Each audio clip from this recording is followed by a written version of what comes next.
N dragon phoenix origin fruit को एजो कर रही थी, पर वो उसकी पूरी एनर्जी को रिफाइन नहीं कर पाई और उस ओरिजिन फ्रूट की क्रिस्टल लेयर में फंस चुकी थी। इसीलिए उन्होंने जियोयान को मदद के लिए बुलाया ताकि वो अपनी हेवनली फ्लेम से जियन को बाहर निकलने में मदद कर सके। जियोयान किसी भी हाल में अपने फ्रेंड को बचाना चाहता था, पर अब बाकी के तीनों ड्रैगन कबीलों के लीडर ईस्ट ड्रैगन आइलैंड पर हमला करने की प्लानिंग कर रहे थे और उन्होंने अपनी सेनाएं तैयार कर ली है। अब हम देखते हैं कि जियन उस क्रिस्टल के अंदर अभी भी कोमा में होती है। जियोयान थर्ड एल्डर को कहता है कि आपने किंग लिन को एशियन ड्रैगन टॉम में कल्टिवेशन करने के लिए जाने दिया, इसलिए आपका बहुत बहुत शुक्रिया, क्योंकि किंग लिन ब्रेक थ्रू पॉइंट पर पहुंच गई थी और इस वक्त पर एनर्जी से भरपूर जय की उसे बहुत ज्यादा आवश्यकता थी और वो एशियन ड्रैगन टॉम में अपने प्रशिक्षण को पूरा कर पाएगी। थर्ड एल्डर कहते हैं कि ये एक छोटी सी बात है, किंग लिन हमारे एशियन ड्रैगन टॉम में मौजूद ड्रैगन एनर्जी को कंज्यूम कर पाएगी ताकि वो एशियन स्काई सरपेंट की सोल को दबा पाए और वो उसे रिफाइन करने में भी कामयाब होगी। मुझे लगता है कि मेरी इस मदद से जीएन भी खुश होगी, क्योंकि वो भी अपने दोस्त के लिए यही करती है। तभी वहाँ ओल्ड मैन की आवाज आती है जो जियोयान से कहते हैं कि क्या तुम्हें अभी भी ये बूढ़ा आदमी याद है। जियोयान ये सुनकर हैरान हो जाता है कि अपने साथ आयरन सोर्ड टाई जियान को लेकर आए होते हैं। जियोयान उन्हें देखकर हैरान रह जाता है, क्योंकि वो याओ लाओ के रेस्क्यू मिशन के वक्त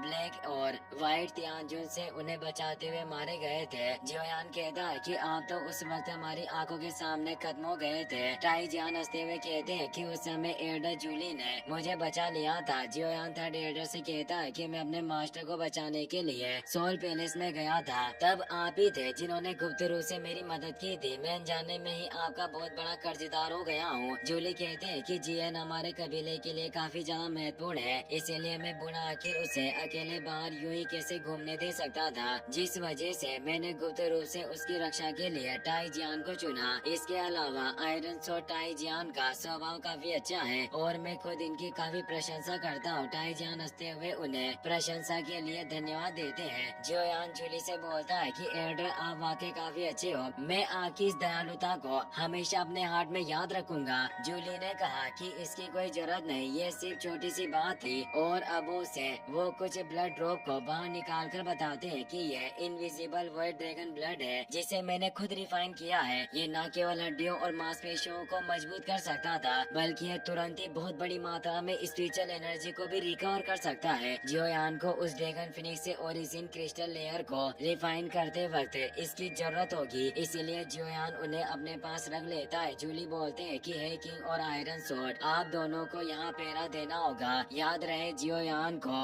यहाँ कोई भी चीज परेशान ना कर पाए। हे किंग कहते हैं कि हमारे होते हुए यहाँ अंदर कोई नहीं आ सकता और अब सब कुछ जियोयान पर ही डिपेंड करेगा। जियोयान उन्हें आश्वासन देते हुए कहता है कि आप सभी लोग निश्चित रहे, मैं जियन को इस मुश्किल से बाहर निकालने के लिए अपनी पूरी कोशिश करूंगा। और अब जियोयान उस ड्रैगन फिनिक्स क्रिस्टल को रिफाइन करने की प्रोसेस को शुरू कर देता है और अपनी 3000 बर्निंग फ्लेम की मदद से उस क्रिस्टल को रिफाइन करने लगता है। जियोयान कहता है कि मेरी इस हेवनली फ्लेम के आगे ऐसी कोई चीज नहीं जिसे पिघलाया ना जा सके, और जब ये क्रिस्टल लेयर पिघल जाएगी तो जियन ड्रैगन फिनिक्स ओरिजिन फ्रूट की सारी एनर्जी को रिफाइन कर लेगी, जिससे इस ड्रैगन आइलैंड को वापस से किया जा सकेगा। और अब वो अपनी प्रोसेस को फास्ट कर देता है। अब वहाँ जूली के पास क्यूजिओ आ जाता है, जो भी इस ड्रैगन आइलैंड का एक एल्डर था। वो कहता है कि एल्डर जूली, क्या आपको सचमुच लगता है कि ये इस ड्रैगन एम्परर फिनिक्स से फ्रूट को रिफाइन कर सकता है?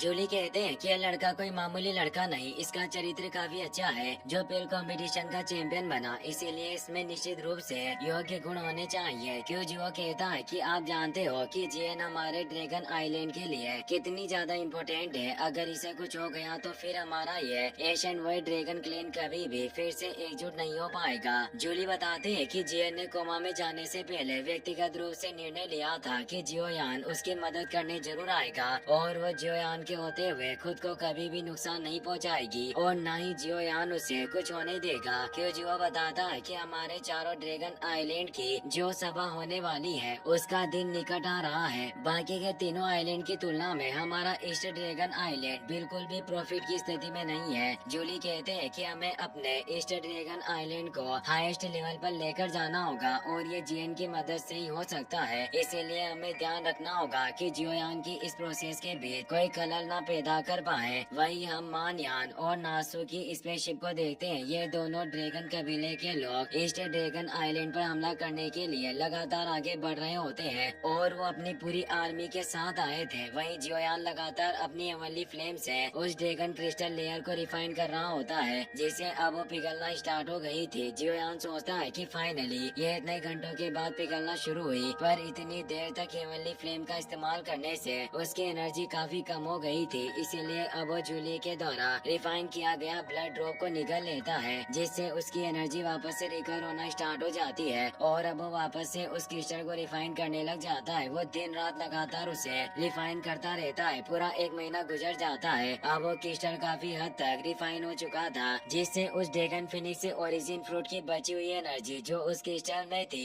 वो जीएन की बॉडी के अंदर एजो होने लग जाती है। वहाँ मौजूद सैनिक ये देखकर कहते हैं कि हमारी ड्रैगन एम्परर इस क्रिस्टल की पिघली हुई एनर्जी को एजो करने लग गई है। वास्तव में ये लड़का काफी अमेजिंग है। इसमें कोई आशय नहीं कि एल्डर जूली इस लड़के को इतना महत्व दे रहे थे और ये लड़का हमारे ओल्ड एंसेस्टर का वारिस होने के योग्य है। टाइजान बोलते हैं कि ये लगातार 1 महीने तक अपनी अवली फ्लेम को जलाए रख सकता है। वास्तव में यंग फ्रेंड जियोयान दृढ़ता के मामले में काफी कमाल का है।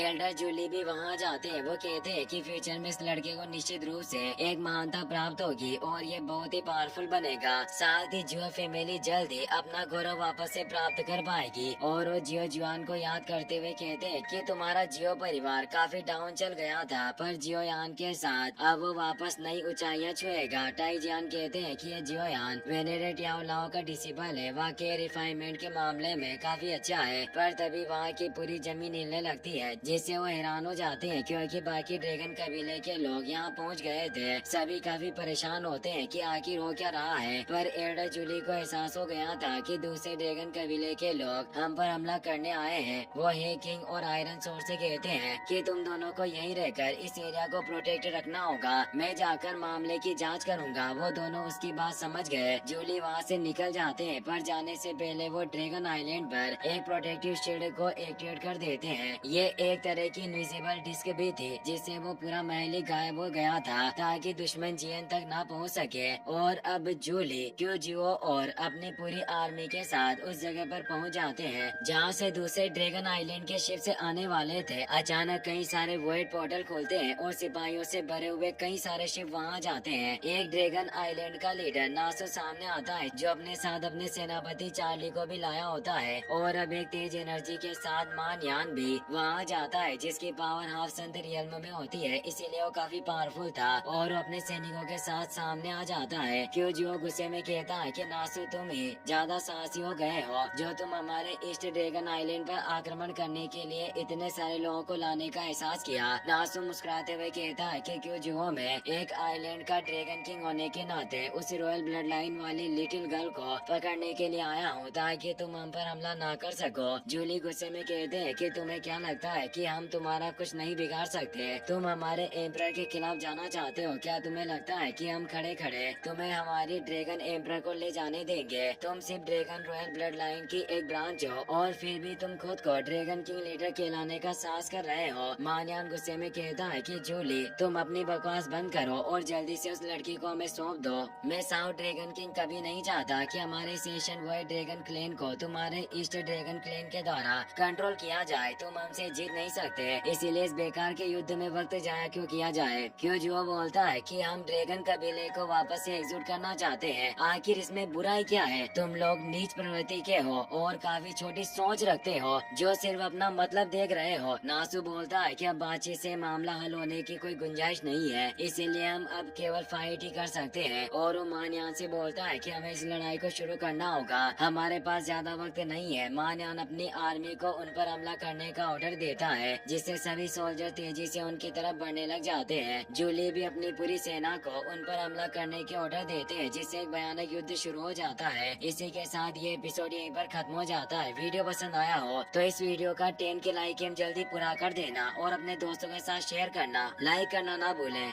Thanks for watching.